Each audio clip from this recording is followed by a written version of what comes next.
Assalamualaikum warahmatullahi wabarakatuh. Kaifa halukum? Alhamdulillah. Baik, pertemuan kali ini kita akan membahas tentang unsur intrinsik dan ekstrinsik cerita ya. Nah, pada bagian ini kita akan membahas beberapa bagian dari masing-masing unsur ini, dan ini insya Allah sebagai pengulangan saja dari materi kelas 11 ya. Baik. Unsur intrinsik ini ada 7 ya, dan ini semua sudah kita pelajari insya Allah.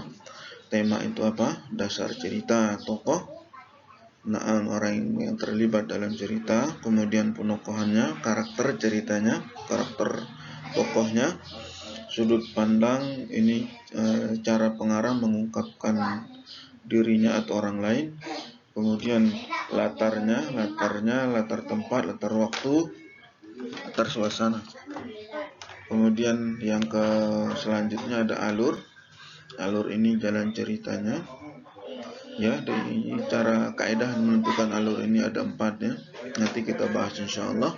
Yang terakhir adalah amanat, pesan cerita yang ingin disampaikan oleh penulis cerita kepada pembacanya atau pendengarnya. Baik. Nah, unsur ekstrinsik, unsur yang kedua yaitu unsur ekstrinsik, ada unsur agama. Unsur agama ini yang terkait dengan hal-hal yang berbau agama. Ya, bisa tentang akidah, muamalah dan seterusnya. Kemudian politik, ya, situasi politik yang biasa terjadi pada zaman tertentu ketika cerita itu terjadi ya. Kemudian sosial, ya, ini sosial ini interaksi masyarakat pada zaman itu. Kemudian budaya juga demikian. Hal-hal yang menjadi kebiasaan masyarakat pada zaman itu. Kemudian ekonomi ini jarang keluar ya, bahkan tidak pernah kayaknya. Saya lanjut ke contoh soal ya, untuk sudah paham materinya. Nah, kita lanjut ke contoh soal. Ini contoh soal yang Ustadz buat ya. Soal yang pertama, Ibrahim bin Hani berkata, seorang tukang tenun yang tinggal bersama Imam Ahmad bercerita, aku merintih terisak-isak di malam hari. Imam Ahmad keluar di malam itu dan bertanya, siapakah yang merintih? Ada yang menjawab, si fulan. Lalu Imam Ahmad berdoa, ya Allah, sembuhkanlah dia. Setelah itu Imam Ahmad masuk, maka aku merasakan seperti api yang disiram air ya. Baik, tema cerita di atas adalah sakit Imam Ahmad, doa mustajabnya doa Imam Ahmad, kesolehan. Mana jawabannya? Naam, jawabannya adalah mustajabnya doa Imam Ahmad ya. Dari mana antum tahu? Baik, ini cerita ini dilatar belakangi oleh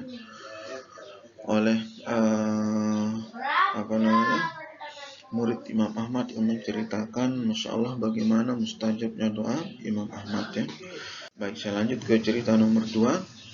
Baqiyah bin Al-Walid bercerita, kami sedang berada di laut, tiba-tiba bertiuplah angin kencang dan bergulung-gulunglah ombak besar, sehingga orang-orang menangis dan berteriak-teriak ketakutan. Kemudian ada yang berkata kepada Ibnu Ma'yuf, itu Ibrahim bin Adham, seandainya engkau memintanya agar berdoa kepada Allah. Ketika itu Ibrahim bin Adham sedang tertidur di sisi kapal berselimutkan pakaian. Lalu Ibnu Ma'yuf mendekatinya dan berkata, wahai Ibnu Ishaq, kunyah Ibrahim bin Adham, tidakkah engkau lihat keadaan yang sedang dialami orang-orang? Lantas beliau berkata, ya Allah, engkau telah memperlihatkan kodratmu kepada kami, maka perlihatkanlah maafmu ya. Setelah itu tenanglah kapal tersebut. Nah, latar suasana cerita di atas adalah titik-titik. Bahagia, berduka, sedih, ketakutan, atau sunyi. Mana latar suasananya? Naam ya, pasti jawabannya adalah ketakutan ya. Dari mana kita mengetahui latar ceritanya ketakutan? Nah, bagaimana kita tidak ketakutan di tengah laut? Kemudian angin kencang, ombaknya bergulung-gulung. Ya, siapa yang tidak ketakutan nih? Baik, lanjut cerita terakhir insyaallah.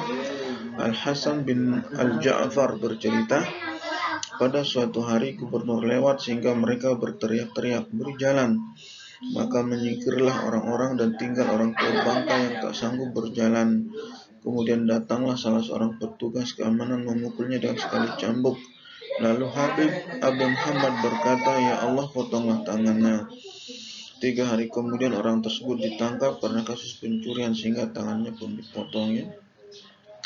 Amanat cerita di atas adalah menyingkirlah dari jalan, memukullah dengan cambuk, hukumlah dengan potong tangan, berdoalah untuk orang yang menzalimi kita, berdoa untuk menzalimi orang yang menzalimi kita, dan terakhir berteriak-teriaklah di jalannya. Mana amanatnya?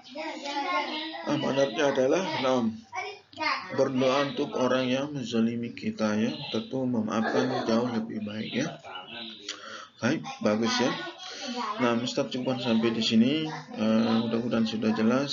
Subhanakallahumma bihamdik, asyhadu an la ilaha illa anta, astaghfiruka wa atubu ilaik. Assalamualaikum warahmatullahi wabarakatuh.